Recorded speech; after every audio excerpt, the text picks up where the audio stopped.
വേദിയിൽ ഏത് ടീം കയറി കളിച്ചാലും പുറത്ത് പ്രാർത്ഥനയുമായി ഈ ആശാനുണ്ടാവും. കാരണം മത്സരാർത്ഥികളേറെയും ആശാന്റെ ശിഷ്യരാണ്. ഹയർ സെക്കൻഡറി വിഭാഗത്തിൽ 12 ടീമുകൾ, ഹൈസ്കൂളിൽ 6 ടീമുകൾ, ആകെ ഒരു ഇനത്തിൽ മാത്രം 142 ശിഷ്യർ. കലോത്സവത്തിൽ ഇതൊരു വേറിട്ട കാഴ്ച തന്നെയാണ്. സെന്റ് തോമസ് കേരളത്തിലെത്തിയതിന്റെയും ക്രിസ്തുമതം സ്ഥാപിച്ചതിന്റെയും ചുവട് പിടിച്ച് ബൈബിൾ കഥകളെ ആധാരമാക്കിയാണ് പരിചമുട്ടുകളി. പാരമ്പര്യത്തിന്റെ മഹിമയിൽ ചടുലഗാനവും കായികക്ഷമതയുടെ തഴക്കവും ചേർന്ന ആയോധന കല കൂടുതൽ ജനകീയമാക്കാനും കുഞ്ഞപ്പനാശാന് കഴിയുന്നുണ്ട്.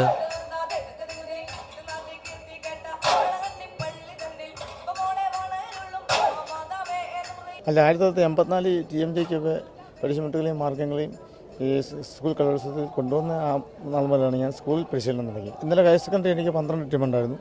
ഇന്ന് ഹൈസ്കൂൾ 6 ടീമുണ്ട്. ആശാന്റെ കളിയോടുള്ള ആരാധന കൊണ്ട് കളി കാണാനെത്തിയവരുമുണ്ട് പരിചമുട്ട് വേദിയിൽ. നിലമ്പൂരിൽ നിന്നും ആശാന്റെ കളി കാണാൻ വേണ്ടിയാണ് പാലക്കാട് സ്റ്റേറ്റിലൂടെ എത്തിയത്.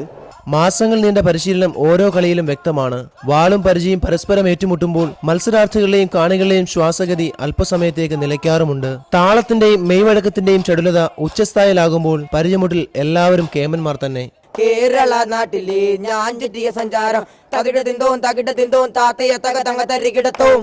എന്തായാലും കുഞ്ഞപ്പനാശാന്റെ ശിഷ്യന്മാർ ഇത്തവണയും പ്രതീക്ഷയിലാണ്. ആശാന്റെ ശിഷ്യന്മാർ തന്നെ പരിചമുട്ട് കളിയിൽ ഇത്തവണയും സമ്മാനം നേടുമെന്ന് ഏറെക്കുറെ ഉറപ്പായി കഴിഞ്ഞു. പരിചമുട്ട് കളി നടക്കുന്ന വേദിക്ക് സമീപത്തുനിന്നും വീഡിയോ ജേർണലിസ്റ്റ് സന്ദീപിനൊപ്പം ജോൺ മാത്യു, TV Now.